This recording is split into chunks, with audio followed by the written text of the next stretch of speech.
का चेहरा मेरी बचपन की दोस्त जैसा था, जिसे देखकर मेरा दिल तेजी से धड़कने लगा, लेकिन फिर भी मेरी कुछ गलत करने की हिम्मत नहीं हुई। अजीब बात यह थी कि हर सुबह जब मैं उठता था तो मेरी कमर में बहुत दर्द होता था। ऐसा लगता था जैसे मेरी बॉडी की पूरी एनर्जी किसी ने चूस ली हो। इसलिए मैंने सच जानने का फैसला किया। मैंने कमरे में एक सीक्रेट मिनी कैमरा लगाया तो पता चला कि हर रात वह रोबोट मेरे साथ बहुत क्लोज हो रही थी। मुझे बहुत गुस्सा आया और मैंने रिटर्न करने की डिमांड की, लेकिन उस रोबोट गर्लफ्रेंड ने मुझे बेड के कोने में दबा दिया। उसने बहुत ही अट्रैक्टिव आवाज में कहा, क्या हुआ? एक असली इंसान तुम्हारी इतनी अच्छी सेवा कर रहा है और तुम्हें फिर भी इस नकली खिलौने से ही खेलना है। जिस दिन वह रोबोट डिलीवर हुई, मैंने सिर्फ एक शॉर्ट्स पहना हुआ था। मैंने सोचा कि आखिरकार वह कोई असली इंसान तो है नहीं, तो शर्माने की क्या बात है। लेकिन जैसे ही मैंने दरवाजा खोला और उसे देखा, मेरा मन किया कि मैं तुरंत वहाँ से भाग जाऊं। वह बहुत ज्यादा रियल लग रही थी। उसका लुक, उसकी बॉडी और उसका एटीट्यूड, सब कुछ बिल्कुल परफेक्ट था। अपनी सेल्फिशनेस को पूरा करने के लिए मैंने इस रोबोट गर्लफ्रेंड को एक नाम दिया। वह नाम मेरी बचपन की दोस्त जैसा ही था, लेकिन वह इतनी रियल लग रही थी कि मेरी उसे उस नाम से बुलाने की हिम्मत ही नहीं हुई। मैंने एक गहरी सांस ली, मेरा चेहरा लाल हो गया और मैंने कहा, बाय निंग बिंग, तुम पीछे घूम जाओ। उसकी खूबसूरत आंखों में थोड़ा कंफ्यूजन दिखा, लेकिन उसने चुपचाप मेरी बात मान ली। आजकल की टेक्नोलॉजी सच में बहुत एडवांस हो गई है। उसके चेहरे के छोटे छोटे एक्सप्रेशंस भी बिल्कुल ओरिजिनल जैसे थे। वह तो बहुत शरीफ बन रही थी, लेकिन मैं एक बड़ी प्रॉब्लम में फंस गया था। मेरे अंडरवियर जो मैंने कल धोए थे वो खिड़की पर सूख रहे थे और बाय निंग बिंग ठीक उसी तरफ देख रही थी। अब मैं उन्हें वहाँ से कैसे हटाऊं? भले ही मेरे सामने एक मशीन थी, लेकिन मुझे अपनी प्राइवेसी सबके सामने लाने की आदत नहीं है। तो सबसे पहले मुझे इसे टर्न ऑफ करना होगा। मैं बाइनिंग बिंग के पीछे गया और उसकी बॉडी पर स्विच ढूंढने लगा। अमेजिंग बात यह थी कि बाइनिंग बिंग के एक्सप्रेशंस और उसकी बॉडी का रिस्पॉन्स बिल्कुल इंसानों जैसा था। मेरी उंगलियां उसके कंधे से होते हुए उसकी पीठ और कमर तक गईं। जहां जहां मेरा हाथ गया, उसकी स्किन हल्की गुलाबी होने लगी। शरारत मत करो, उसने अपनी पलकें झपकते हुए बहुत ही प्यारे अंदाज में मना किया, लेकिन मैंने परवाह नहीं की। ऊपर तो कोई बटन नहीं था, तो पक्का वह नीचे की तरफ ही होगा। इसलिए मैं नीचे झुका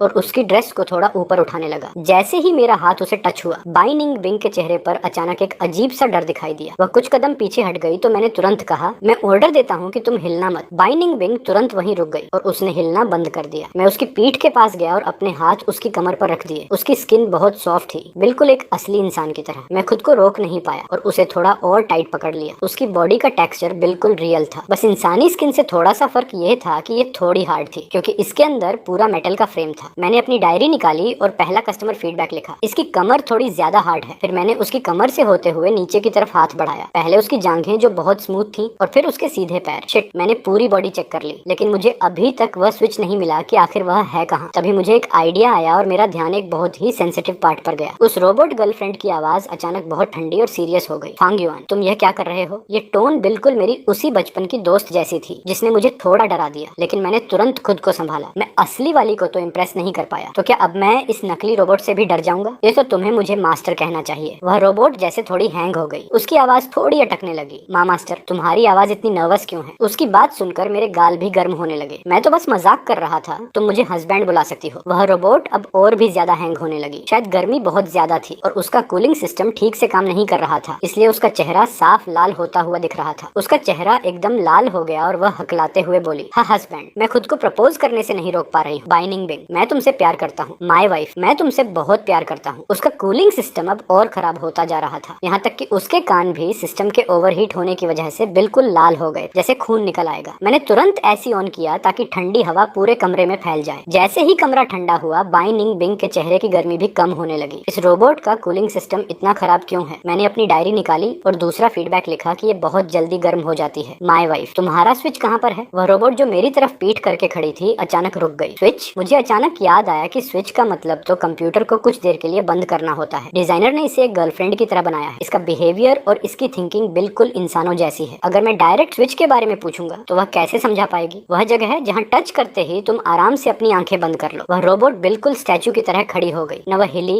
और न उसने कुछ कहा। क्या इसका सिस्टम ओवरलोड हो गया है? क्या इसमें कोई एरर आ गया है? कोई बात नहीं, रोबोट तो एक नॉन लिविंग थिंग है और मैं एक जिंदा इंसान हूँ। मैंने धीरे से अपना हाथ उसके नीचे की तरफ बढ़ाया। उस रोबोट गर्लफ्रेंड को बिल्कुल उम्मीद नहीं थी कि मैं ऐसा कुछ करूंगा। उसके गले से एक हल्की सी आवाज निकली। घबराहट में उसने मेरा हाथ झटक दिया। वह सच में बहुत रियल लग रही थी। मैंने अपने हाथ को देखा, उसकी बॉडी का फील अभी भी मेरे हाथ पर था। रोबोट गर्लफ्रेंड अब मेरी बात नहीं मान रही थी। वह मुड़ी और उसका चेहरा देखकर लगा जैसे वह कोई दूसरी ही इंसान हो। फांग युआन, तुमने यह सब कहाँ से सीखा? मेरा पहला रिएक्शन ये था कि इस रोबोट का लैंग्वेज प्रोग्राम बहुत अच्छा डिजाइन किया गया है। मुझे अचानक ऐसा लगा जैसे मैं कोई गलत काम करते हुए पकड़ा गया हूँ। फिर मुझे याद आया कि यह तो मेरा रोबोट है, तो मैंने अपने हाथ मोड़ लिए। मैं उसके सवाल के बारे में सोचने लगा। उसने मुझसे मुझसे पूछा कि मुझे कैसे पता चला कि स्विच वहीं पर है। आखिरकार इस रोबोट गर्लफ्रेंड का काम प्यार देना ही है। लव गेम्स में बॉडी कांटेक्ट के बहुत सारे ऑप्शंस होते हैं। डिजाइनर ने कस्टमर्स की चॉइस को ध्यान में रखकर ये छोटा सा गेम बनाया होगा। मेरा अंदाजा लगाना कोई बड़ी बात नहीं थी, है ना। बस अफसोस इस बात का था कि मैं सही पॉइंट को टच नहीं कर पाया, क्योंकि पिछली बार मैंने बस जल्दी में टच किया था और इससे पहले कि मैं बटन ढूंढ पाता उसने मेरा हाथ हटा दिया। ये सोचते ही मेरा कॉन्फिडेंस वापस आ गया। मैंने खुद अंदाजा लगाया तो क्या हुआ, मैं तुम्हारा मास्टर हूँ, तुम्हारी हिम्मत कैसे हुई मेरा ऑनर डालने की। पीछे घूमो। बाई निंग बिंग चुपचाप पीछे घूम गई। पता नहीं ये मेरा वहम था या कुछ और, लेकिन मुझे उसकी आंखों में थोड़ा गुस्सा दिखाई दिया। लेकिन अब भी तो तुमने कहा था कि तुम मेरे हस्बैंड हो, अब अचानक मास्टर कैसे बन गए। ओह गॉड, जब उसने मुझे हस्बैंड कहा तो मेरा दिल फिर से जोर से धड़कने लगा। मैंने हकलाते हुए कहा, मास्टर का मतलब भी हस्बैंड ही होता है। बाई निंग बिंग ने इसके बाद कुछ नहीं कहा। जो कुछ भी हुआ था उसके बाद मेरी फिर से टच करने की हिम्मत नहीं हुई। उसे ऑफ करने का मेरा प्लान फेल हो गया था, इसलिए मुझे कोई दूसरा तरीका सोचना पड़ा। अब सीधे ऑर्डर देना ही ठीक रहेगा। अपनी आंखें बंद करो, उसने प्यार से जवाब दिया। जी।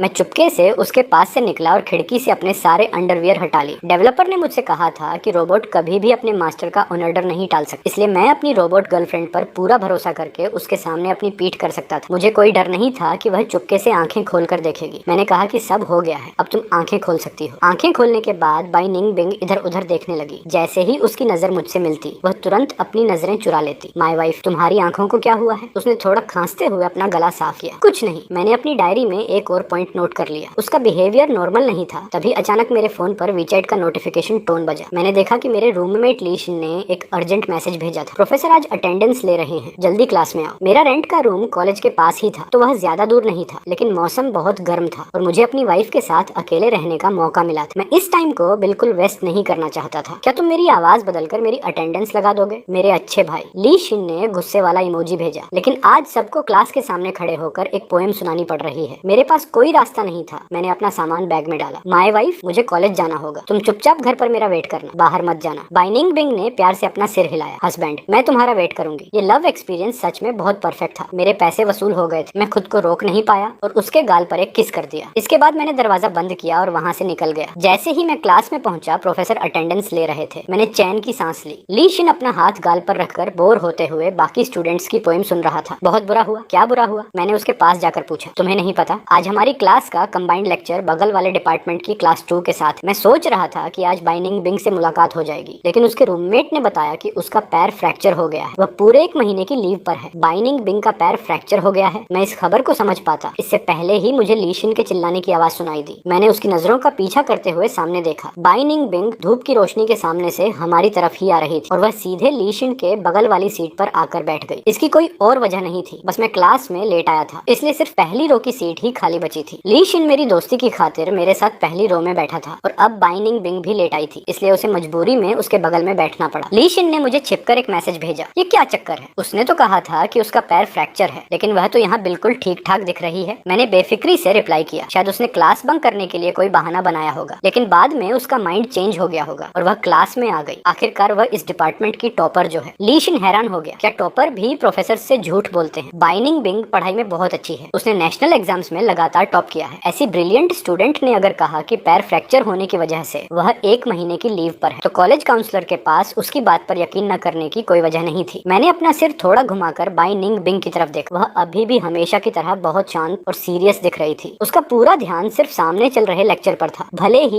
यह सिर्फ एक नॉर्मल और कम इम्पोर्टेंस वाला सब्जेक्ट था। मैंने एक गहरी सांस ली और घर पर मौजूद अपनी रोबोट वाइफ को मिस करने लगा। भले ही दोनों का चेहरा बिल्कुल एक जैसा था, लेकिन दोनों का नेचर एक दूसरे से बहुत अलग था। जाहिर सी बात है, मैं उसे ज्यादा पसंद करूंगा जो मुझे रिस्पॉन्स देती है। क्लास खत्म होने के बाद बाई निंग बिंग अपना सामान समेटकर तुरंत वहाँ से चली गई। क्या यह मेरा वहम है? मुझे ऐसा क्यों लग रहा है कि बाई निंग बिंग का बिहेवियर तुम्हारे साथ पहले से कहीं ज्यादा ठंडा हो गया है? मुझे यह बात बहुत अजीब लगी। वह पहले भी तो मेरे साथ ऐसी ही थी ना। फांग युआन, तुम्हें क्या हो गया है? कोई भी अंधा इंसान भी यह देख सकता है। बाई निंग बिंग तुम्हारे साथ बहुत पोलाइट रहती थी। सच में? मैंने थोड़ा सोचा। वह सबके साथ बहुत तमीज से बात करती थी। देखने में वह बहुत सोशल लगती थी, लेकिन असल में वह लोगों से एक बड़ा डिस्टेंस बनाकर रखती थी। ली शिन को बाय बोलने के बाद मैंने अपना बैग उठाया और सीधे घर की तरफ भागा। मेरी robot wife Bai Ning Bing सच में बहुत शरीफों की तरह सोफे पर बैठी हुई थी और डाइनिंग टेबल पर बहुत सारा टेस्टी खाना सजा हुआ था। मैं हैरान रह गया। क्या यह तुमने बनाया है? बाई निंग बिंग ने हल्के से स्माइल की। मैं तुरंत भागा और उसकी गोद में कूद गया। उसकी पतली कमर को कसकर पकड़ लिया और बहुत सारी रोमांटिक बातें करने लगा। माय वाइफ, तुम सच में बहुत अच्छी हो। ये सब करने के बाद मैं किचन की तरफ मुड़ा ताकि प्लेट और स्पून ला सकूं और इस टेस्टी खाने का मजा ले सकूं। बाई निंग बिंग ठीक मेरे पीछे आकर खड़ी हो गई। वह थोड़ा नीचे झुकी की और अपने दोनों हाथ टेबल पर रखे मेरे हाथों के पास टिका दिए। फिर अपना सिर मेरे कान के पास लाकर बहुत धीरे से बोली। काम निकलते ही भूल गए। अपनी वाइफ के लिए प्लेट और स्पून लाने का ख्याल भी नहीं आया। उसकी बातें और उसकी सांसें मेरे कानों को छू रही थी। उसकी छोटी सी बॉडी ने मुझे पीछे से पूरी तरह कवर कर लिया था। उसकी बॉडी से एक बहुत ही अच्छी खुशबू आ रही थी जिसने मुझे पूरी तरह अट्रैक्ट कर लिया, जिससे मेरे कान अपने आप लाल हो गए। यहाँ तक कि कमरे की हवा भी बहुत गर्म महसूस होने लगी थी। मैंने अपना गला साफ करते हुए कहा, क्या तुम्हें भी खाना खाना पड़ता है? बाई निंग बिंग ने थोड़ा उदास होने का नाटक किया। देखो, अब मास्टर बनने के बाद मुझे खाना भी नहीं खाने दे रहे। रोबोट्स तो सिर्फ इलेक्ट्रिसिटी का यूज करते हैं ना, लेकिन ये न्यू जनरेशन की एनर्जी रोबोट थी। हो सकता है कि ये खाने को एनर्जी में कन्वर्ट कर सकती हो। मैं थोड़ा पीछे मुड़ा और हम दोनों की नजरें एक दूसरे से मिल गईं। उसकी आंखों में मेरे लिए इतना प्यार था कि मेरे दिल में एक अजीब सी गर्माहट महसूस हुई। मैंने उसे अपनी बाहों में लिया और बहुत प्यार से कहा, मेरी गलती है, तुम प्लीज बैठो, मैं किचन से तुम्हारे लिए एक और प्लेट लेकर आता हूँ। बाई निंग बिंग की आंखों में एक चमक आ गई और उसकी बॉडी थोड़ी आगे की तरफ झुकी। उसकी नोज मेरी फोरहेड से धीरे से टच हुई। जब मेरा चेहरा शर्म से बिल्कुल लाल हो रहा था, तभी जो प्लेट और स्पून मैं यूज कर रहा था वह उसके हाथ में आ चुके थे। मैं तुम्हारे हिस्से का ही खाना शेयर कर लूंगी, इतना काफी है। ओह गॉड, वो फ्लर्ट करने में इतनी एक्सपर्ट कैसे हो सकती है? खाना खाते समय वह मेरे लिए डिशेज और सूप सर्व कर रही थी। सूप सर्व करने का उसका तरीका बहुत ही नेचुरल और परफेक्ट था। वह मेरा बहुत अच्छे से ख्याल रख रही थी। तुम्हारी सर्विस कैसी लगी? मैंने सूप का आखिरी घूंट निगला और उसकी तारीफ करते हुए कहा, बहुत बढ़िया। वह धीरे से हंसी और सारे बर्तन साफ करके सिंक में रख दिए। सोफे पर बैठकर कुछ देर टीवी देखने के बाद मुझे नींद आने लगी, इसलिए मैं अपने बेडरूम में चला गया। आधी नींद की हालत में मैंने बहुत मुश्किल से अपनी आंखें खोली। मुझे सब धुंधला दिख रहा था, लेकिन मैंने फील किया कि बेड का एक कोना थोड़ा नीचे दब गया है। मैं चौंक गया और पूछा, क्या तुम्हें भी सोना पड़ता है? बाई निंग बिंग ने बहुत सीरियसली जवाब दिया और मेरे सिर को सहलाया। क्या तुम मुझे अपनी गुलाम समझते हो क्या? मुझे इतनी तेज नींद आ रही थी कि मेरी आंखें बंद हो रही थी और मैंने नींद में कुछ अजीब सा बड़बड़ाया। बाई निंग बिंग मेरी बात सुनने के लिए मेरे होठों के और पास आई, लेकिन मेरे अंदर बिल्कुल भी एनर्जी नहीं बची थी और मैं तुरंत गहरी नींद में सो गया। अगली सुबह जब मैं सोकर उठा तो मैं डर के मारे एक झटके में उठ खड़ा हुआ, क्योंकि मेरी सोने की पोजीशन बहुत ही खराब थी। मैं एक ऑक्टोपस की तरह बाई निंग बिंग की बॉडी से लिपटा हुआ था। बाई निंग बिंग मेरी तेज आवाज सुनकर जाग गई। उसने अपनी आईब्रोज सिकोड़ी और बहुत परेशान होकर मुझसे पूछा, कोई डरावना सपना देखा क्या? मैडम, आप ही मेरा सबसे बड़ा डरावना सपना हो। लेकिन उसका आईब्रोज सिकोड़ने का वह अंदाज इतना खूबसूरत था कि मैं 3 सेकंड के लिए उस पर फिर से फिदा हो गया और मुझे खुद पर थोड़ी शर्म आई। कोई बात नहीं, मैंने अपने दिल पर हाथ रखा और चैन की सांस ली। तुम मेरे बेड पर क्या कर रही हो? पूरे घर में सिर्फ एक ही बेड है। अगर मैं यहाँ नहीं सोऊंगी तो और कहाँ सोऊंगी? मैंने लिविंग रूम की तरफ इशारा किया। सोफा तो खाली पड़ा था ना, मैं साफ फील कर सकता था। बाई निंग बिंग का मूड अचानक थोड़ा ऑफ हो गया। उसके चेहरे पर एक उदासी छा गई, लेकिन वह गुस्सा नहीं हुई, बल्कि उसने मेरे पैर पर अपना हाथ रखा जो उसकी कमर पर था और वहाँ से धीरे धीरे ऊपर कमर की तरफ हाथ ले जाने लगी, जिससे मुझे अजीब सी सिहरन और गर्मी महसूस होने लगी। तभी उसने बहुत धीरे से और थोड़े हक से कहा, मुझे अपनी वाइफ भी बुलाते हो और फिर भी सोफे पर सोने के लिए कहते हो। ओह गॉड, वो बहुत अट्रैक्टिव है। मैं खुद को कंट्रोल नहीं कर पा रहा हूँ। तभी अचानक मेरा फोन बजा। मैंने फोन उठाकर देखा तो स्क्रीन पर एक मैसेज आया था जो एक ऐसे कॉन्टेक्ट से था जिसका नाम था प्यार जो भेजा नहीं जा सका। क्या तुम्हारे पास थोड़ा टाइम है? साथ में लंच करें? बाई निंग बिंग मेरे और करीब आई और आंखें छोटी करके फोन देखने लगी। यह कौन है? ये एक ऑनलाइन नाम था और इसका कोई निकनेम सेव नहीं था। मुझे याद करने में आधा मिनट लग गया कि यह आखिर है कौन। जब मैंने उसकी प्रोफाइल पिक्चर को ध्यान से देखा तो उसमें एक वुमन हाथ में बुके लिए ग्लास विंडो में रखी व्हाइट वेडिंग ड्रेस को देख रही थी। ओह शिट, ये तो वही वुमन है जिसके साथ कुछ महीने पहले मेरे रूममेट यांग ताई वाई की अरेंज मैरिज की मीटिंग फिक्स हुई थी। इस समय वह मुझसे क्यों मिलना चाहती है और मुझे जाना भी क्यों पड़ेगा? पिछली बार मैं खुद को कंट्रोल नहीं कर पाया था और मैंने उसकी अच्छी खासी क्लास लगा दी थी। यांग ताई वेई हमारे रूम का सबसे शरीफ और पढ़ाकू लड़का है। उसका सीजीपीए पूरे डिपार्टमेंट में सबसे ज्यादा है। वह हमेशा सारे कॉम्पिटिशन्स में पार्ट लेता है और उसके मार्क्स भी बहुत अच्छे आते हैं। अगर उसने अपना ये परफॉर्मेंस कंटिन्यू रखा तो मास्टर डिग्री के लिए उसका डायरेक्ट सिलेक्शन पक्का है। लेकिन प्रॉब्लम यह थी कि उसके फादर उसे बहुत जल्दी शादी करने के लिए फोर्स कर रहे थे। मैरिज मीटिंग का टाइम उसके एग्जाम के टाइम से क्लैश हो गया था और वह अपने फादर को मना करने की हिम्मत नहीं रखता था। इसलिए उसने यह मुश्किल काम मेरे जैसे एक अच्छे दोस्त को सौंप दिया। पहली मीटिंग में अभी कुछ बातें ही हुई थी कि वह मेरे साथ फ्यूचर के सपने देखने लगी। तुम्हें जॉब करने की कोई जरूरत नहीं है, हर महीने अपनी पूरी सैलरी मुझे दे देना और बस छोटे से परिवार का ख्याल रखना। उस समय मुझे इतनी हंसी आई कि मैंने अपनी कार की चाबी निकाली और कहा, मेरे पास इतने पैसे हैं, क्या मैं इससे अच्छा अपनी कार का मेंटेनेंस न संभाल लूं? वह वुमन बहुत ज्यादा इंसल्टेड फील करने लगी और गुस्से में उसकी आंखें लाल हो गईं। तुम्हारी फैमिली का बैकग्राउंड क्या है? क्या मुझे नहीं पता? यह कार देखकर ही पता चलता है कि तुमने इसे सही तरीके से नहीं कमाया है। उसने तो यहाँ तक कह दिया कि मेरी कार किसी गलत काम के पैसों से आई है। कॉलेज का एक स्टूडेंट किसी रिच वुमन के पैसों पर ऐश कर रहा है। ये गॉसिप सुनते ही आसपास के लोगों का ध्यान हमारी तरफ आ गया। सब लोग उस वुमन की तरफ देखने लगे। मैं गुस्से से लाल हो गया। मेरा गुस्सा 7वें आसमान पर पहुंच गया और मैंने सीधे हाथ उठाकर उसे एक जोरदार थप्पड़ मार दिया जिससे वह संभल भी नहीं पाई। एक बुरे इंसान के मुंह से कभी अच्छी बात नहीं निकल सकती। तुम तुम्हारी खुद की सोच गंदी है, इसलिए तुम्हें सब कुछ गंदा दिखाई देता है। तुम खुद एक कमजोर इंसान हो जिसमें कोई टैलेंट नहीं है और तुम दूसरों पर कीचड़ उछाल रही हो। आज मैं तुम्हारे सारे दांत तोड़ दूंगा। जब वह उठकर मुझे वापस मारने की कोशिश करने लगी तो मैं तुरंत वहाँ से निकल गया। मैंने अपना गुस्सा तो निकाल लिया, लेकिन इसकी वजह से यांग ताई वेई को उसके फादर से बहुत डांट पड़ी। उसका पॉकेट मनी 3 महीने के लिए बंद कर दिया गया और उसके पास सिर्फ 1500 युआन बचे थे। इस बात के लिए मुझे बहुत बुरा लग रहा था। मैंने यांग ताई वेई को 3000 युआन देने की कोशिश की, लेकिन उसने लेने से मना कर दिया।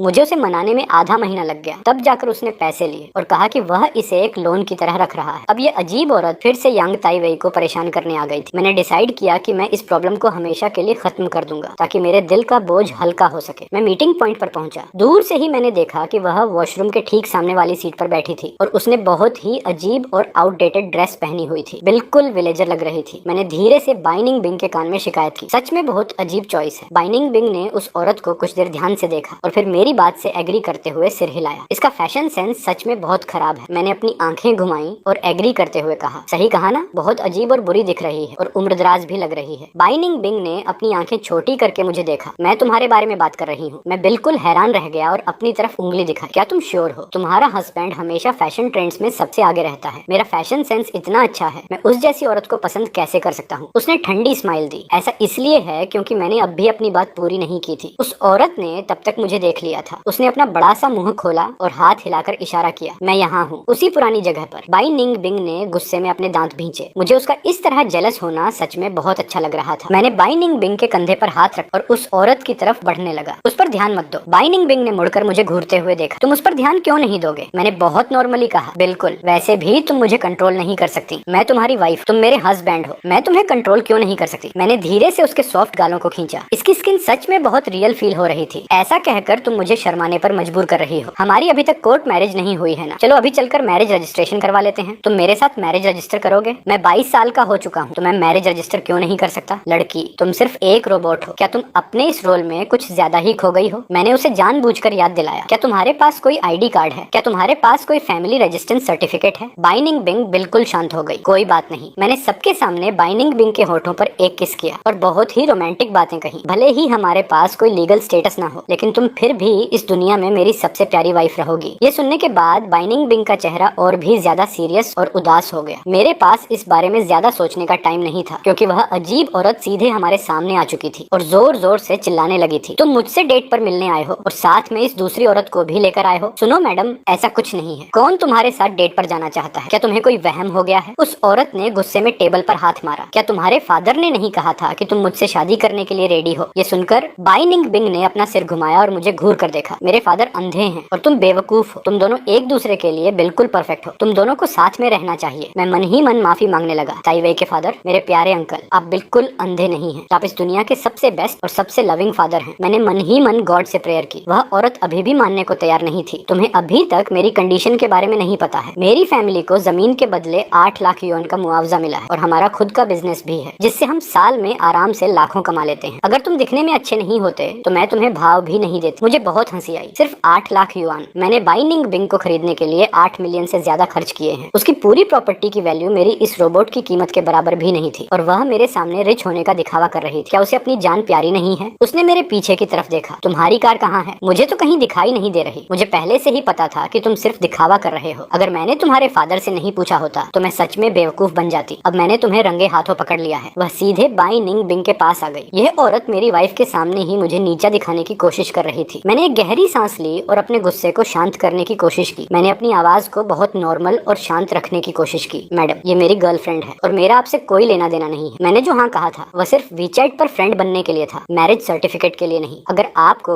वहम की इतनी बड़ी बीमारी है तो मैं आपको एडवाइस दूंगा कि किसी अच्छे डॉक्टर को दिखाओ। और अगर मेरे फादर ने आपसे कोई प्रॉमिस किया है तो उसे उनकी बकवास समझकर भूल जाइए। वह पैसों के पीछे भागने वाले इंसान है और उनकी सोच बहुत छोटी है। उन्होंने कुछ घंटे पहले ही मुझे आपके बारे में बताया था। उन्होंने मुझसे यह भी कहा था कि आपकी कंडीशन मुझसे कहीं ज्यादा अच्छी है। इस लंच का बिल मैं पे कर दूंगा। मेरे फादर अब भी अपनी पूरी एनर्जी में है। अगर आपको कोई बात करनी है तो सीधे उनसे जाकर मिलिए। मेरा और आपका कोई चांस नहीं है। आगे से मुझे कभी लंच के लिए इनवाइट मत करना। मैं ये सब हैंडल नहीं कर सकता। मैंने बाइनिंग बिंग का हाथ कस कर पकड़ लिया। वह इस समय गुस्से से फटने ही वाली थी। मैंने अकेले ही पूरी सिचुएशन को संभाल लिया था। उसका काम तो बस वहाँ एक ह्यूमन एडवर्टाइजमेंट बोर्ड की तरह खड़े रहना था। इस बात ने उसे काफी अनोयत कर दिया था। घर पहुँचते ही मैंने तुरंत यांग ताई वेई को मैसेज किया। मैंने उसे ये गुड न्यूज दी। यांग ताइवे इतना इमोशनल हो गया कि रोने लगा। फांग युआन, तुम जो भी कहो, मुझे तुम्हें एक शानदार पार्टी देनी ही पड़ेगी। मैंने रिप्लाई में सनग्लासेस वाला एक कूल इमोजी भेजा। कोई बात नहीं, ये तो बहुत छोटी बात। फोन रखने के बाद मैंने अपने कुछ नए खरीदे हुए कपड़ों को हैंगर पर लटकाया, उन्हें अच्छे से सीधा किया और फिर समेटकर अपने सूटकेस में रख दिया। बाइनिंग बिंग वहाँ मेरे कपड़े सुखाने में बिजी थी। तभी उसकी नजर मेरे सूटकेस बंद करने पर पड़ी। क्या तुम वापस कॉलेज हॉस्टल जा रहे हो? नहीं, एक फ्रेंड ने मुझे लंच पर इनवाइट किया है। सिर्फ लंच पर जाने के लिए तुम्हें इतने सारे कपड़े साथ ले जाने की क्या जरूरत है? सही बात, वह अक्सर बहुत बिजी रहता है। मुश्किल से एक बार जाने का मौका मिला है, तो उसका कपड़ों से क्या कनेक्शन है? मैंने अपने हाथ कमर पर रखे और हंसते हुए कहा, इस बात के लिए तो तुम्हें खुद को ब्लेम करना चाहिए। बाइनिंग बिंग हैरान रह गई। मेरा इससे क्या कनेक्शन है? हाँ सच में, तुम्हारा इससे क्या लेना देना? बाइनिंग बिंग के उस गुस्से वाले लुक को इग्नोर करते हुए मैंने उसे प्यार से घर पर वेट करने के लिए कहा और फिर दरवाजा बंद करके वहाँ से निकल गया। लंच और ड्रिंक्स के बाद हम लोग कराओके गए और वहाँ हमने बहुत एंजॉय किया। रात के करीब 3 बजे मैं घर वापस आया। मैंने अपनी भारी और खराब आवाज में आवाज लगाई, माय वाइफ बाइनिंग बिंग। मैं वापस आ गया। बाइनिंग बिंग सच में अभी तक सोई नहीं थी। वह तुरंत मेरे रूम से बाहर आई। उसका चेहरा थोड़ा सीरियस था और उसने मेरे लिए पानी सर्व किया। इतनी लेट आए हो? मैंने थोड़ी ड्रिंक कर ली थी, मेरा सिर थोड़ा घूम रहा था। नेक्स्ट टाइम ऐसा नहीं होगा। तुम्हारी आवाज को क्या हुआ है? वहाँ गाने में हाई नोट्स ट्राई कर रहा था और मैं जीत गया। बाइनिंग बिंग मेरे कान के पास धीरे से हंसी। उसकी गर्म सांसें मुझे ऐसी लगी जैसे कोई मेरे कान में गुदगुदी कर रहा हो। इतना प्राउड फील कर रहे हो? जब उसने देखा कि मैंने दूसरे कपड़े पहने हुए हैं तो अचानक उसका मूड बहुत खराब हो गया। तुम्हारे कपड़े क्यों चेंज हैं? क्या तुमने उन्हें फेंक दिया? वह काफी नर्वस दिख रही थी। फेंकने की क्या बात, मैंने उन्हें कराओके रूम में ही छोड़ दिया। कोई बात नहीं, मैंने अभी भी कपड़े तो पहने ही हुए हैं ना। बाइनिंग बिंग का चेहरा बहुत गुस्से में लग रहा था। ये कपड़े वो नहीं है जो तुम घर से लेकर गए थे, ये तो ली शिन के कपड़े हैं। तुमने उसके कपड़े पहने हैं और उसने तुम्हारे कपड़े पहने हैं। एक लड़के का नाम सुनते ही बाइनिंग बिंग ने चैन की सांस ली। उसने पहले मेरा चेहरा साफ किया और फिर मेरे हाथ साफ किए। टॉवल को साइड में रखकर वह मेरे रूम में गई। कुछ देर बाद वह एक साफ नाइट सूट लेकर बाहर आई। मैंने अपने दोनों हाथों से अपने ट्राउजर को कसकर पकड़ लिया। तुम मेरे कपड़े क्यों चेंज कर रही हो? बाइनिंग बिंग ने अपने होठों को भींचा। पूरे कपड़ों से अल्कोहल की स्मेल आ रही है, जल्दी से इन्हें चेंज करो, मैं खुद कर लूंगा। मैंने अपनी बंद होती हुई आंखों को खोलने की कोशिश की, लेकिन मैं फेल रहा। मैंने आंखें बंद करके ही ट्राउजर चेंज करने की कोशिश की। बाइनिंग बिंग ने मेरा हाथ पकड़ लिया। वॉशरूम उस तरफ है, मैं तुम्हें लेकर चलती हूँ। मैंने धीरे से अपना सिर हिलाया और चेंज करने के लिए वॉशरूम की तरफ बढ़ने लगा। कुछ कदम चलने के बाद ही मेरे पैर लटपटाने लगे। बाइनिंग बिंग को फिक्र हुई तो उसने मुझे सहारा दिया और बाथरूम के अंदर ले गई। बाथरूम की हल्की येलो लाइट उस पर पड़ रही थी, जिससे उसकी परफेक्ट नोज और उसके खूबसूरत लिप्स और भी प्यारे लग रहे थे। अल्कोहल का नशा बढ़ रहा था। मैंने उसके चेहरे को धीरे से टच किया और बड़बड़ाया, काश तुम सच में मुझसे प्यार करती तो कितना अच्छा होता। बाइनिंग बिंग ने अपनी आईब्रोज सिकोड़ी और थोड़ा कंफ्यूज दिखी। तो क्या यह सब तुम्हें नकली लगता है? उसने शावर हटाया और बाथटब में पानी भरने लगी। उसने मुझे कमोड के कवर पर बिठाया और बहुत प्यार से पूछा, उस औरत के साथ तुम्हारा क्या कनेक्शन है जिससे तुम दिन में मिले थे? वही जो मैरिज मीटिंग के लिए आई थी। हमारे फादर ने मुझे फोर्स किया था। हमारे फादर ने। मैंने अपनी आंखें थोड़ी खोली और उसकी नोज को धीरे से टच किया। तुम भी अपने रोल में बहुत सीरियस हो गई हो ना? लॉन्ग आई लैशेस के नीचे बाइनिंग बिंग की आंखें थोड़ी गहरी हो गई। उसने टॉपिक चेंज करते हुए कहा, सिर्फ कुछ लाख युआन के लिए तुमने उस पर ध्यान दिया। क्या तुम्हारी फैमिली का दिवाला निकल गया है? ये सुनते ही मेरा नशा बिल्कुल गायब हो गया और मैंने कहा, तुम्हारी फैमिली का दिवाला निकला होगा। अगली सुबह जब मैं उठा तो मैं हमेशा की तरह बाइनिंग बिंग से पूरी तरह लिपटा हुआ था। मैं अपनी इस खराब सोने की आदत को बहुत अच्छे से समझ चुका था। कल रात जो कुछ भी हुआ था मुझे वह सब धुंधला धुंधला याद। जब मैं बेड पर बैठा और कपड़े चेंज करने लगा तब मुझे रियलाइज हुआ कि मेरे कपड़े रात को ही नाइट सूट में चेंज कर दिए गए थे। क्या यह तुमने चेंज किए थे? बाइनिंग बिंग ने अपनी पलकें झपकाई। हाँ, और मैंने तुम्हें नहलाया भी था। भले ही मुझे पता था कि वह सिर्फ एक रोबोट है, फिर भी मेरा चेहरा शर्म से बिल्कुल लाल हो गया। भले ही तुम एक इंसान नहीं हो, फिर भी तुम्हें ऐसा नहीं करना चाहिए था। मेरी भी अपनी प्राइवेसी है ना। बाइनिंग बिंग का चेहरा थोड़ा अजीब हो गया। वह थोड़ा रुकी और फिर मुझसे पूछा, क्या तुम मुझे डांट रहे हो? मुझे बहुत अजीब लगा। मैंने तुम्हें कब डांटा? उसने अपनी आवाज को थोड़ा खींचते हुए कहा, इंसान नहीं हो? ऐसा लगा जैसे मैंने उसके सेल्फ रिस्पेक्ट को हर्ट कर दिया था। भले ही तुम इंसान नहीं हो, लेकिन तुम मेरी वाइफ हो, मेरी गॉडेस हो। ये सुनते ही वह फिर से खुश हो गई। मैंने अपना कोट उठाने के लिए हाथ बढ़ाया, लेकिन गलती से मेरी पर्सनल डायरी नीचे गिर गई। बाइनिंग बिंग नीचे झुकी और उसने उसे उठा लिया और उसके कुछ पेजेस पलटने लगे। जो लाइंस मैंने लिखी थी उसने उन्हें एक एक करके जोर से पढ़ना शुरू किया। ज्यादा हार्ड, ज्यादा गर्म, आंखें नॉर्मल नहीं है। ये तो बस एक नॉर्मल कस्टमर फीडबैक था, लेकिन उसके मुंह से सुनने पर यह सब कितना अजीब और रोमांटिक लग रहा था। बाइनिंग बिंग ने अपनी आईब्रोज उठाई। यह क्या है? मैंने पूरे कॉन्फिडेंस के साथ जवाब दिया, ये तुम्हारे यूज करने का एक्सपीरियंस नोट है। ये बात सुनकर वह काफी खुश लग रही थी और उसकी स्माइल में एक सीक्रेट छिपा था। क्या तुमने मुझे सच में यूज किया है जो ऐसा लिख रहे हो? ये लाइन इतनी अट्रैक्टिव क्यों लग रही थी? टच करने और गले लगाने के अलावा मैंने कभी भी बाइनिंग बिंग के साथ लिमिट क्रॉस करने के बारे में नहीं सोचा था, लेकिन मैं खुद को रोक नहीं पाया। मेरी नजरें उसकी चेस्ट की तरफ गईं और उसने मुझे रंगे हाथों पकड़ लिया। मैं थोड़ा अजीब तरीके से हंसा। उस दिन मैंने तुम्हारा साइज चेक किया था, परफेक्ट है। डिजाइन सच में बहुत कमाल का है। बाइनिंग बिंग का चेहरा सीरियस हो गया। क्या तुम बाकी औरतों के साथ भी ऐसे ही क्लोज होते हो? मैंने तुरंत अपनी बेगुनाही साबित करने की कोशिश की। बिल्कुल नहीं, मैं कोई वैसा लड़का नहीं हूँ। बाइनिंग बिंग ने फिर से सवाल किया, तो क्या सच में तुम्हारी लाइफ में कोई दूसरी औरत है? मैं हंसूं या रोऊं मुझे समझ नहीं आया। तुम्हें दूसरों को फंसाने में इतना मजा क्यों आता है? मैंने कहा ना कि कोई नहीं है, मेरी लाइफ में कोई भी नहीं है। वह इस आंसर से बहुत ज्यादा सेटिस्फाइड लग रही थी। उसने मेरे सिर को प्यार से सहलाया और मेरे लिए ब्रेकफास्ट बनाने चली गई। क्लास के फ्री टाइम में मेरे रूममेट्स मेरे पास आकर गॉसिप करने लगे। कुछ दिनों में कॉलेज में एक टेनिस मैच होने वाला है, क्या हम सब वहाँ मैच देखने चले? मेरा जाने का मन नहीं है, मौसम बहुत गर्म है, हो सकता है वहाँ कुछ ब्यूटीफुल लड़कियाँ आए। तुम सच में मूड खराब कर देते हो। अगर ब्यूटी की बात करें तो क्या बाइनिंग बिंग से ज्यादा खूबसूरत कोई हो सकता है? इस बात से मैं पूरी तरह एग्री करता था। इतनी धूप में मैच देखने जाने से अच्छा है कि घर पर एसी ऑन करके अपनी गॉडेस के साथ टाइम स्पेंड किया जाए। बाइनिंग बिंग की बात करें तो आजकल वह बिल्कुल चेंज हो गई है। एक सिंपल और प्यारी लड़की से वह अचानक एक सीरियस और एटीट्यूड वाली बॉस लेडी बन गई है। तुम्हारा क्या मतलब है? मतलब यह है कि वह अब अपने फ्रेंड से ज्यादा बात नहीं करती। क्या तुम्हारी खबर एकदम पक्की है? मैंने सुना है कि आजकल वह रात में लोगों को पकड़ लेती है और पूछती है कि मास्टर कहाँ है। सच में ब्यूटीफुल लड़कियों की पसंद भी कितनी अजीब और अनोखी होती है। उसे मास्टर और सर्वेंट का रोल प्ले करना पसंद है, लेकिन जैसे ही मैंने मास्टर वर्ड सुना मेरा दिल एक झटके में बैठ गया। अब तो सब खत्म। बाइनिंग बिंग कहीं मुझे ढूंढते हुए कॉलेज तो नहीं आ जाएगी? अगर बाइनिंग बिंग को पता चल गया कि मैंने छिपकर बिल्कुल उसकी जैसी दिखने वाली एक रोबोट का ऑर्डर दिया है तो इसके जो रिजल्ट्स होंगे मैं उनके बारे में सोचने की भी हिम्मत नहीं कर सकता। लेकिन अभी सबसे इम्पोर्टेंट काम बाइनिंग बिंग की लोकेशन का पता लगाना है। आखिरकार यह सब सिर्फ मेरा एक अंदाजा ही तो था। अगर मेरा अंदाजा गलत निकला तो सब लोग खुश रहेंगे। वह पूरी दोपहर मैं इसी डर और घबराहट में जीता रहा। बहुत मुश्किल से क्लास खत्म हुई। यांग ताइवेई और ली शिन ने मेरी तरफ देखा और एक ठंडी सांस ली। फांग युआन, क्या तुम आज भी हॉस्टल वापस नहीं आ रहे हो? मैंने थोड़ा अजीब तरीके से हंसते हुए कहा। अरे भाई, कुछ दिनों में मैं भी तुम लोगों की तरह हॉस्टल वापस आ जाऊंगा। जैसे ही मैंने घर का दरवाजा खोला बाइनिंग बिंग एप्रन पहने हुए अभी भी किचन में बिजी थी। मुझे इतनी जल्दी वापस आया देखकर वह थोड़ी हैरान लगी। इतनी जल्दी वापस आ गए? मैं हांफते हुए सीधे सोफे पर बैठ गया। मैंने एक सांस में आधा ग्लास पानी पिया और अपना सिर घुमाकर उससे पूछा, क्या तुम आज बाहर गई थी? बाइनिंग बिंग ने हाँ में सिर हिलाया। मेरा दिल एक पल के लिए रुक गया। मैंने तुरंत आगे पूछा, क्या तुम मेरे कॉलेज गई थी? उसने ना में सिर हिलाया। तब जाकर मेरे दिल पर रखा भारी पत्थर आखिरकार नीचे उतरा। मैंने अपने दिल पर हाथ रखा और मन ही मन थोड़ा हैरान हुआ। ऐसा लगता है कि बाइनिंग बिंग आजकल सच में मास्टर और सर्वेंट का गेम खेल रही है और उसने एक सीरियर और एटीट्यूड वाला कैरेक्टर सेट किया हुआ है। ये बात थोड़ी अजीब, थोड़ी उदास करने वाली और सच में थोड़ी डरावनी भी थी। भले ही मेरा एक रोबोट ऑर्डर करना कोई नॉर्मल बात नहीं थी, लेकिन वह तो मुझसे भी ज्यादा क्रेजी निकली। बाइनिंग बिंग ने टेबल पर खाना लगाया और बहुत नॉर्मली मुझसे पूछा, फांग युआन, क्या तुम मुझे पसंद करते हो? इतनी प्यारी और घर का ख्याल रखने वाली लड़की को कौन पसंद नहीं करेगा, सिवाय इसके कि इसमें पैसे बहुत खर्च होते हैं। इसमें कोई कमी नहीं थी। मैंने बीफ का एक पीस उठाया और चबाते हुए जवाब दिया, हाँ पसंद करता हूँ ना। तो फिर उस जूनियर लड़की के बारे में क्या ख्याल है जिसने तुम्हें प्रपोज किया था? उसने अपना फोन ऊपर उठाया जिसमें उस जूनियर लड़की का प्रपोजल मैसेज। क्या मैंने उसे पहले ही रिजेक्ट नहीं कर दिया था? और उस बगल वाले डिपार्टमेंट के स्पोर्ट्स वाले लड़के का क्या? वह मेरी चॉइस का थोड़ी ही है। मैं अपनी बात से पीछे नहीं हटा। उसकी गहरी आंखों में एक हल्की सी स्माइल आ गई और मेरे दिल में भी एक अजीब सी जेलसी फील होने लगी। मैं थोड़ा खांसा और अपना ध्यान सामने रखी टेस्टी डिश पर वापस ले आया। उसने एक गिलास गुनगुना पानी मेरे सामने रख दिया। जब मेरा मूड थोड़ा शांत हुआ तो मुझे फिर से एक अनजाना सा डर लगने लगा। मैंने डेवलपर कंपनी को एक ईमेल भेजा और पूछा कि क्या एक रोबोट के अंदर इंसानी फीलिंग्स आ सकती हैं, चाहे वह अपने मास्टर से प्यार करती हो या नहीं। अभी तक उस ईमेल का रिप्लाई नहीं आया था। तभी बाइनिंग बिंग मेरे और करीब आ गई। तुम फोन में क्या देख रहे हो? मैं थोड़ा डर गया और मैंने तुरंत अपना लैपटॉप बंद कर दिया। कुछ नहीं। पिछले कुछ दिनों से हर सुबह जब मैं सोकर उठता था तो मुझे बहुत वीकनेस फील होती थी। मेरी पूरी बॉडी में दर्द होता था। मुझे शक होने लगा कि कहीं मैं रात में नींद में चलने की बीमारी यानी स्लीप वॉकिंग का शिकार तो नहीं हो गया हूँ। इसलिए मैंने बाइनिंग बिंग से पूछा, क्या मैं आधी रात को उठकर घर में इधर उधर घूमता हूँ? बाइनिंग बिंग ने बहुत फिक्र जताते हुए पूछा, मुझे डर है कि कहीं तुम बीमार न हो जाओ। तुम्हारे दिमाग में ऐसे अजीब अजीब ख्याल क्यों आ रहे हैं? बाइनिंग बिंग दिन ब दिन बिल्कुल एक असली इंसान की तरह होती जा रही थी। इस बात का एहसास होने पर मुझे कोई खुशी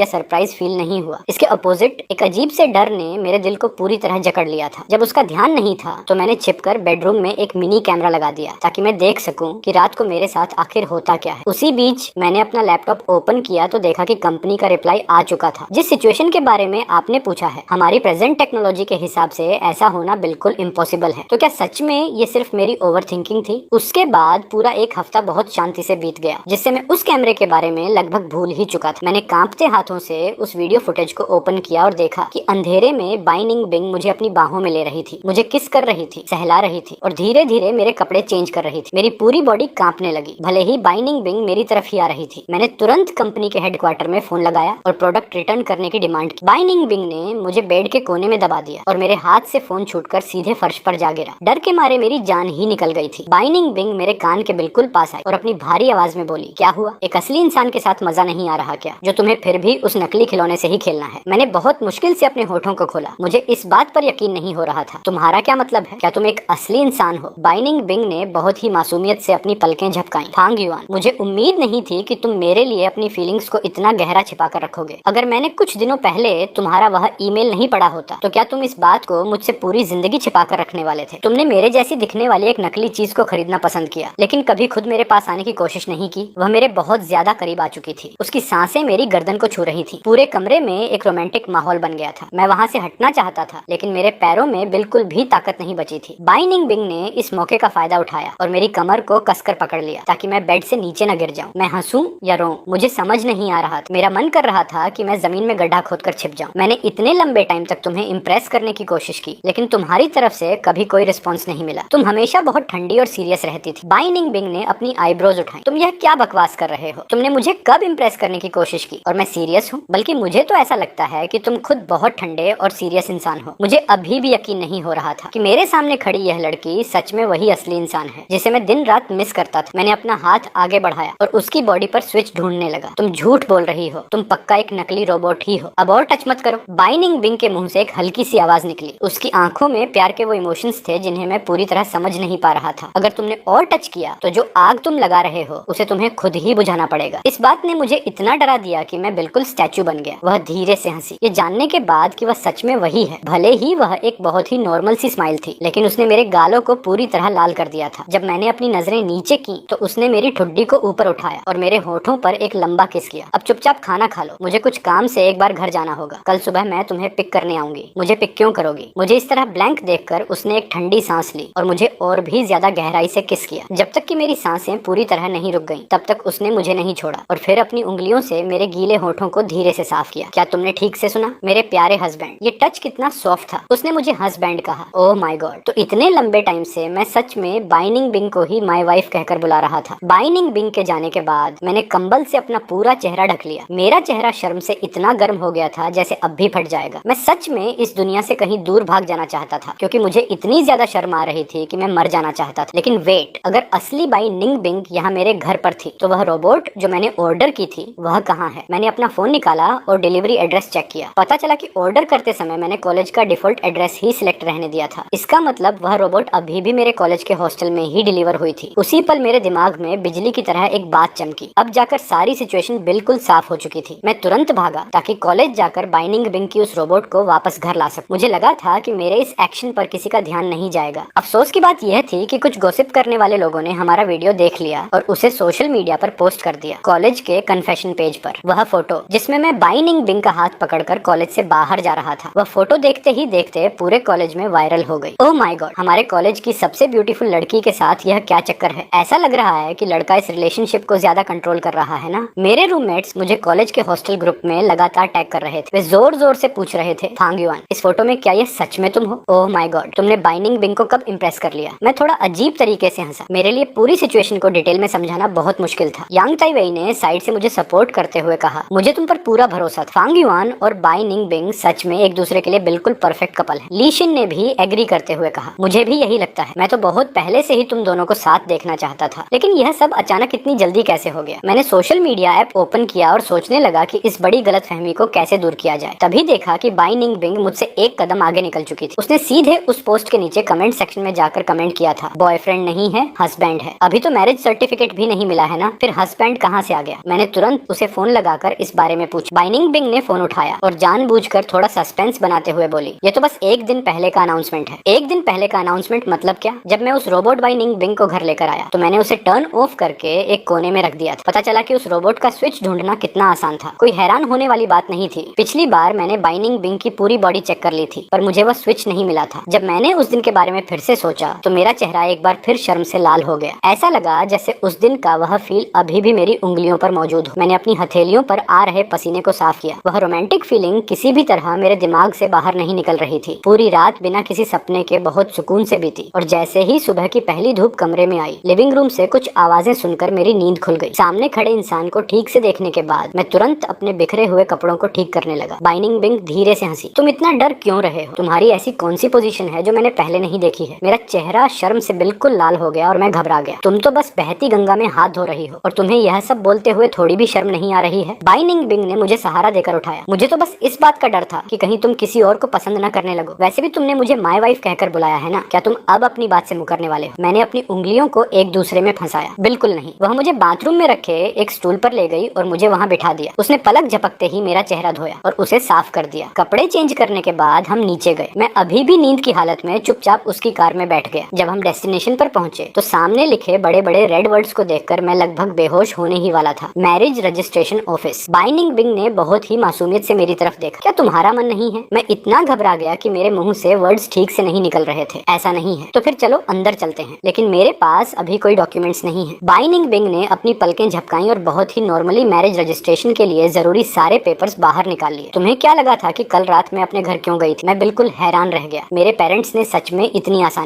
आसानी से उसे हमारा फैमिली रजिस्ट्रेशन सर्टिफिकेट दे दिया था। मेरा आईडी कार्ड यहाँ पर है। वह लड़की जिसके सपने मैं पिछले 10 सालों से देख रहा था, वह इस तरह मेरे बिल्कुल करीब खड़ी थी। मैरिज रजिस्ट्रेशन की प्रोसेस को पूरा करने के लिए मुझे अचानक सब कुछ एक सपने जैसा लगने लगा। मैंने उसके हाथ को बहुत कसकर पकड़ लिया। उसने भी मेरे हाथ को पूरी ताकत से थाम लिया। जब तक मेरे हाथ में वो 2 रेड मैरिज बुक्स नहीं आ गईं, तब तक मुझे सब कुछ एक खूबसूरत सपने जैसा ही लग रहा था। रात को जब सोने का टाइम हुआ तो मैं बहुत पहले ही कंबल के अंदर छिप गया। मेरे प्यारे हस्बैंड, आज हमारी शादी की पहली रात, क्या तुम कुछ भूल तो नहीं रहे हो? बाइनिंग बिंग को धीरे धीरे अपने करीब आते देखकर मैं खुद को पीछे खींचने लगा, लेकिन तभी मुझे रियलाइज हुआ कि वह अब मेरी वाइफ बन चुकी है, तो मुझे भला उससे दूर भागने की क्या जरूरत है। इसलिए मैंने अपना चेहरा ऊपर उठाया और नॉर्मल दिखने का नाटक करते हुए कहा, मैं कुछ नहीं भूला। उसने बहुत ही रिस्पेक्ट और प्यार के साथ मेरे होठों को चूमा। उसका वह टच मेरी पूरी पीठ में एक करंट की तरह दौड़ गया, जिससे मेरी बॉडी बिल्कुल सुन्न हो गई। उसने धीरे से कहा, अब दूर मत भागो। मैंने चुपचाप उसकी तरफ देखा। वह मुस्कुराई और उसने मेरी आंखें बंद करते हुए कहा, अब उस चीज को हटा भी दो। मुझे बहुत अच्छे से पता था कि वह किस चीज की बात कर रही है, लेकिन फिर भी मैंने जानबूझकर पूछा, किस चीज की बात कर रही हो? क्या तुम अनजान बनने का नाटक कर रहे हो? बाइनिंग बिंग ने किस करने के बीच में बहुत ही धीरे से कहा, हस्बैंड अभी भी बहुत जिद्दी बन रहे हैं। ऐसा लगता है कि जब तक मैं तुम्हें पूरी तरह अपने प्यार में नहीं डूबा दूंगी, तब तक तुम सच नहीं बोलोगे। मेरे कानों में एक अजीब सी आवाज गूंजने लगी और आंखों के सामने सब धुंधला हो गया। मैं खुद को कंट्रोल नहीं कर पा रहा था। मैंने उसे थोड़ा पीछे हटाने की कोशिश की ताकि मैं खुलकर सांस ले सकूं, लेकिन उसने बहुत ही रोमांटिक अंदाज में मुझे वापस खींच लिया। तुम खुद चेंज करोगे या मैं करूं? जब मुझे लगा कि वह मुझे फिर से किस करने वाली है तो मेरी पूरी बॉडी ढीली पड़ गई। मैं खुद कर लूंगा, ठीक है ना? लेकिन वह सच में बहुत नटखट थी। उसने मुझे अपनी बातों में फंसाकर मुझसे बहुत सारी रोमांटिक बातें कहलवा ली और फिर भी उसने मुझे नहीं छोड़ा। आखिर में बाइनिंग बिंग ने अपनी उंगलियों को मेरी उंगलियों में फंसाया और बहुत ही नॉर्मल बनने का नाटक करते हुए पूछा, क्या तुम्हें याद है कि तुमने अपनी उस डायरी में क्या क्या लिखा था? मेरा दिमाग इस समय पूरी तरह ब्लैंक हो चुका था। मुझे कुछ भी याद नहीं आ रहा था। मुझे कुछ याद नहीं है। जब उसने देखा कि मेरी आंखें बंद होने लगी हैं, तो उसने अपना हाथ मेरी कमर पर रखा और मुझे एक हिंट दिया, तुम कहाँ देख रहे हो? तुम क्या देख रहे हो? क्या तुम्हें अपने मास्टर की तरफ देखने में शर्म आ रही है? मेरा चेहरा तुरंत टमाटर की तरह लाल हो गया और मैंने उसके चेस्ट पर एक बहुत ही सॉफ्ट सा मुक्का मारा। मैं इस प्रोडक्ट को रिटर्न करना चाहता हूँ। अब कहानी बाइनिंग बिंग के पॉइंट ऑफ व्यू POV से शुरू होती है। जब मैं 10 साल की थी तब फांग युआन मेरे पड़ोस के घर में रहने आया था। मैंने जैसे ही उस पोर्सिलेन डॉल जैसे फेयर और क्यूट लड़के को देखा, मुझे उससे पहली नजर में ही प्यार हो गया था। उसने मुझसे कहा था कि वह मुझे मिडिल स्कूल के टाइम से पसंद करता है, लेकिन असल में जितने लंबे टाइम से वह मुझे पसंद करता था, मैं उससे भी कहीं ज्यादा लंबे टाइम से उससे प्यार कर रही थी। बस बात इतनी सी थी कि मैं अपनी फीलिंग्स को छिपाने में बहुत एक्सपर्ट थी। मैंने कभी खुद आगे बढ़कर अपनी फीलिंग्स का इजहार क्यों नहीं किया? क्योंकि मैं उसके रिजेक्शन के रिजल्ट को फेस करने की हिम्मत नहीं रखती थी। अगर उसने मुझे मना कर दिया होता तो? क्योंकि उसे पसंद करने वाली और उसके करीब आने वाली लड़कियों की संख्या दिन ब दिन बढ़ती जा रही थी। मैंने खुद से कहा कि मैं अब और चुपचाप बैठकर सही टाइम का वेट नहीं कर सकती। मुझे उस रेंट के घर का एड्रेस पता था जहाँ वह रहता था। वह घर उस समय कॉलेज से ज्यादा दूर नहीं था, इसलिए मैं उसके पास जाकर अपने दिल की बात साफ साफ बताना चाहती थी। जिस पल उसने दरवाजा खोला, मेरी नजरें सीधे उसकी आंखों से मिली। उसकी आंखों में हमेशा रहने वाला वह डिस्टेंस बिल्कुल गायब हो चुका था। इसके अपोजिट उसकी आंखों में एक ऐसी खुशी थी जिसे वह छिपा नहीं पा रहा था। उसके दोनों गाल बिल्कुल लाल हो चुके थे। मुझे समझ नहीं आया कि उसने मुझे पीछे घूमने के लिए क्यों कहा, लेकिन फिर भी मैंने उसकी बात मान ली। लेकिन उसके ठीक बाद जो कुछ भी हुआ वह पूरी तरह मेरी एक्सपेक्टेशन से बाहर था। एक लड़का सच में मेरी पूरी बॉडी पर हाथ लगाने की हिम्मत कर रहा था। मुझे उसके इस टच से बिल्कुल भी बुरा नहीं लग रहा था, बल्कि मैं इस फीलिंग को बहुत ज्यादा एंजॉय कर रही थी। लेकिन मैं सिचुएशन को पूरी तरह कंट्रोल से बाहर भी नहीं जाने दे सकती थी। शरारत मत करो, यह लाइन सुनते ही उसने सच में आगे कुछ भी करना बंद कर दिया। लेकिन मुझे तुरंत थोड़ा पछतावा हुआ। क्या मैंने कुछ ज्यादा ही गुस्से में कह दिया था? लेकिन बाद में जो हुआ उसने साबित कर दिया कि मैं कुछ ज्यादा ही सोच रही थी। वह लड़का सच में आगे बढ़कर मेरी ड्रेस को ऊपर उठाने की कोशिश करने लगा था। मैं डर के मारे कुछ कदम पीछे हट गई ताकि उसे रोक सकूं। मैंने गुस्से में कहा कि बिल्कुल हिलना मत। मैंने फील किया कि वह मेरे और करीब आ रहा था और उसने अपने दोनों हाथों से मेरी कमर को कसकर पकड़ लिया। मेरी सांसें इतनी तेज चलने लगी थी जैसे मैं उसके इस प्यार में पूरी तरह डूबने वाली हूँ। मुझे रियलाइज हुआ कि उसका पूरा ध्यान मेरी बॉडी के एक बहुत ही सेंसिटिव पार्ट पर था और मुझे लगा कि शायद मैं ही ज्यादा सोच रही हूँ। मैंने अपना गला साफ किया और उससे पूछा, फांग युआन, तुम यह क्या कर रहे हो? तभी उसके मुंह से एक लाइन निकली, तुम्हें मुझे मास्टर कहना चाहिए, जिसने मेरे पूरे दिमाग को हिलाकर रख दिया। क्या उसे सच में इस टाइप के रोल्स पसंद हैं? फिर उसने तुरंत अपनी बात चेंज की और मुझे उसे हस्बैंड बुलाने के लिए कहा। मेरे दिल में खुशी का ठिकाना नहीं था। मैं उससे पूछना चाहती थी कि क्या यह सच है, लेकिन उसने मुझसे भी पहले मुझे प्रपोज कर दिया। पता चला कि वह भी मुझसे उतना ही प्यार करता था। मेरा दिल उसी पल एक बहुत बड़ी खुशी से पूरी तरह भर गया। तभी अचानक उसने मुझसे एक बहुत ही अजीब सा सवाल पूछा, माय वाइफ, तुम्हारा स्विच कहाँ पर है? मुझे कुछ भी समझ नहीं आया, लेकिन जब उसने अपनी बात को एक्सप्लेन किया तो मुझे ऐसा लगा जैसे मुझ पर कोई बिजली गिर गई हो। क्या वह सच में वही सोच रहा था जो मुझे लग रहा था? उसके ठीक बाद उसने सीधे मेरे साथ क्लोज होने की कोशिश की। वह एक बहुत ही अजीब सी फीलिंग थी जिसने मेरी पूरी बॉडी में एक करंट दौड़ा दिया जो सीधे मेरे सिर तक गया। मैं खुद को रोक नहीं पाई और मेरे मुंह से एक हल्की सी आवाज निकल गई और मैंने उसका हाथ झटक दिया। मुझे थोड़ा गुस्सा आने लगा था। उसे यह सब अजीब बातें किसने सिखाई थी? क्या उसकी किसी एक्स गर्लफ्रेंड ने? मैं हमेशा उस पर पूरी नजर रखती थी। अगर उसकी कोई गर्लफ्रेंड होती तो यह इम्पॉसिबल था कि मुझे पता न चले। मैं इस बात के बारे में सोच भी नहीं सकती थी वह किसी दूसरी औरत के साथ भी ऐसी हरकतें कर सकता है। मैंने उससे पूछा कि उसने यह सब कहाँ से सीखा। उसने जवाब दिया कि उसने खुद अंदाजा लगाया था। यह सुनकर मेरे दिल को बहुत सुकून मिला, लेकिन उसकी इस लिमिट क्रॉस करने वाली हरकत को देखकर मैंने उसे अपनी आंखें बंद करने के लिए कहा, लेकिन मैंने अपना प्रॉमिस नहीं निभाया और छिपकर देखने लगी कि वह क्या कर रहा है, जिससे मुझे उसके सामने जाने में और भी ज्यादा शर्माने लगी। वह इतनी बेफिक्री से मेरे सामने अपने अंडरवियर कैसे समेट सकता था? मेरे अलावा किसी भी दूसरी लड़की को